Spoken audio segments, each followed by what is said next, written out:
Il était une fois Frankenstein. Frankenstein, c'est un roman d'horreur qui nous fascine depuis 200 ans. C'est un grand mythe, comme Don Juan, comme Faust, mais c'est un mythe contemporain. Né dans cette Angleterre si prompte à inventer des monstres, avec Dracula, Dr. Jekyll et Mr. Hyde, Dorian Gray, avec ce croisement entre la science et l'ésotérisme, le fantastique, le surnaturel et le rationalisme. Frankenstein, c'est l'étincelle séminale. Un savant, un étudiant, anime un corps inanimé, lui donne la vie, et la créature s'échappe. Voilà le problème qui est posé à ce Prométhée moderne, sous-titre de Frankenstein, celui qui va voler le feu, donner la vie. Quelle est la responsabilité du créateur face à sa créature? Que doit-on faire face à la création? Et l'homme peut-il se rêver comme un dieu? Le héros de Frankenstein, c'est une bonne question. On pense parfois que Frankenstein, c'est le monstre. Eh bien non, c'est le savant. Mais l'ambiguïté est extrêmement révélatrice. Victor Frankenstein. Victor, le vainqueur, le conquérant de l'impossible, le bienfaiteur de l'humanité, celui qui va traquer la vie dans ses retranchements. Mais également un savant fou. Quelqu'un qui ne recule devant aucune horreur, aucune atrocité, qui va dans les charniers. Surtout qui est prêt à créer toutes les catastrophes pour poursuivre son idée fixe. Finalement, un individu défaillant, qui n'est pas capable d'assumer sa création, qui se dérobe et qui s'effondre. Face à lui, le monstre, le démon, comme il l'appelle, qui n'a rien, qui n'a pas de nom, qui n'a pas de famille, qui n'a pas d'amis, pas de partenaire, et surtout, qui n'a rien demandé, pas demandé à venir sur Terre, à exister, qui se retrouve jeté là, un être bon naturellement, qui souffre, qui se retrouve rejeté universellement, et finalement, qui devient méchant à force de malheur. Voilà le couple infernal. Le savant et l'homme artificiel, le créateur et la créature, avec une dynamique qui n'en finit pas.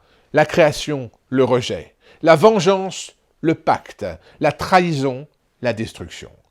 Cette espèce de dynamique finit par la destruction des deux, qui deviennent chacun des parias, la créature la plus malheureuse.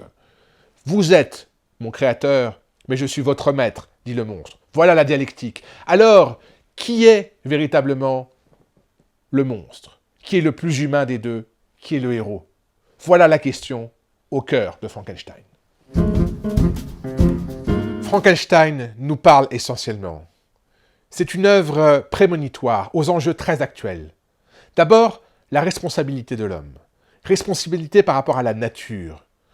Nous voulons nous rendre comme maîtres et possesseurs de cette nature, nous disait Descartes. Ce grand projet de la science moderne. Tout contrôler, transformer le monde à notre image. Eh bien, le risque n'est-il pas de le détruire? C'est au cœur de Frankenstein.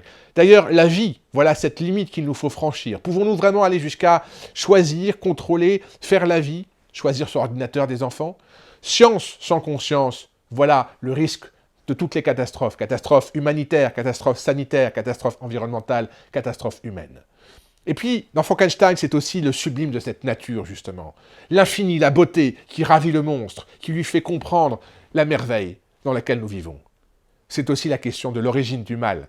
Le mal est-il quelque chose d'inné qui se trouve en chacun de nous, ou bien est-il un résultat, une construction, finalement à cause d'épreuves que nous avons rencontrées?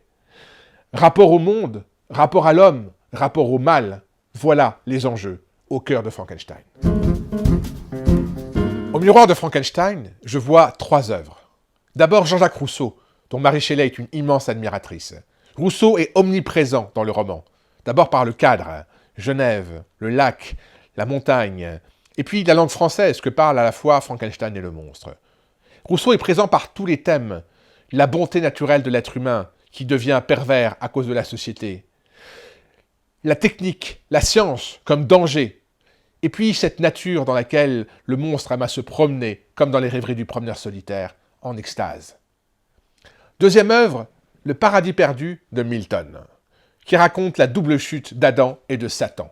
Or, lorsque le monstre rencontre Frankenstein, il lui dit « Je suis ta créature, je devrais être ton Adam, mais je suis bien plutôt l'ange déchu que tu chasses loin de la joie, bien qu'il n'ait pas fait le mal. » Ainsi, un Adam qui n'a pas de paradis à perdre, qui n'a rien, qui n'a pas de créateur qui l'assume, qui n'est pas fait à son image, et puis un Satan qui n'aurait pas d'armée, qui n'aurait pas une rébellion qui l'ait choisi. Mais Frankenstein lui-même se compare aussi à Satan. Tel l'archange qui aspirait à l'omnipotence, je me trouvais enchaîné dans un enfer éternel. ce désir de toute puissance, et puis cette chute.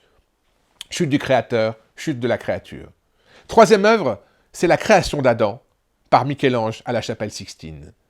Avec ses deux doigts qui se touchent chez Michel-Ange, mais qui ici seront sans contact. Il n'y a pas de contact, pas d'échange entre Frankenstein et le monstre, hors cette aversion et cette répulsion. L'envers du décor de Frankenstein, c'est un rêve de réanimation et un cauchemar éveillé. Le rêve d'abord. Marie Shelley n'a jamais connu sa mère, qui est morte des suites de l'accouchement quelques semaines après la naissance de Marie. Elle a un enfant qu'elle a perdu en bas âge, Clara. Elle aura d'autres enfants qui mourront après. Eh bien, elle a ce rêve d'arriver à réanimer le corps de son enfant mort, de lui retransmettre la vie. Ce rêve, évidemment, restera comme quelque chose de fondateur. Et le cauchemar, c'est celui de cette vision d'apocalypse, ce moment de confinement que vivent Marie Shelley et ses amis dans la résidence de Lord Byron sur le lac de Genève. Ils sont enfermés, ils n'en peuvent plus, et ils se demandent quoi faire. Alors, se racontaient des histoires, inventer des contes de revenants, de fantômes. Chacun essaie plus ou moins. Marie n'est pas très inspirée, mais à la faveur d'orgies, à la faveur de l'opium, de conversations sur le galvanisme, cette manière de ranimer les chairs mortes, eh bien, elle en a une insomnie. Et une vision. La vision de cet étudiant pâle, près d'un cadavre, qu'il tente d'animer. Voilà la terreur qu'elle ressent et qu'elle décide de partager en écrivant Frankenstein, publié 2 ans plus tard. La devise de Frankenstein, c'est la première parole que lance le monstre à Frankenstein. Comment oses-tu jouer de la sorte avec la vie? Dans ce reproche amer de la créature à son créateur, tout est dit. Comment peux-tu te prétendre Dieu, toi qui n'es qu'un pauvre mortel? Comment peux-tu transgresser les lois de la nature, toi qui en fais partie? Comment peux-tu prétendre soumettre la création à ton profit alors que tu y es soumis? Voilà pour l'audace. Comment peux-tu manipuler tout ainsi, par orgueil, par plaisir, par soif de puissance?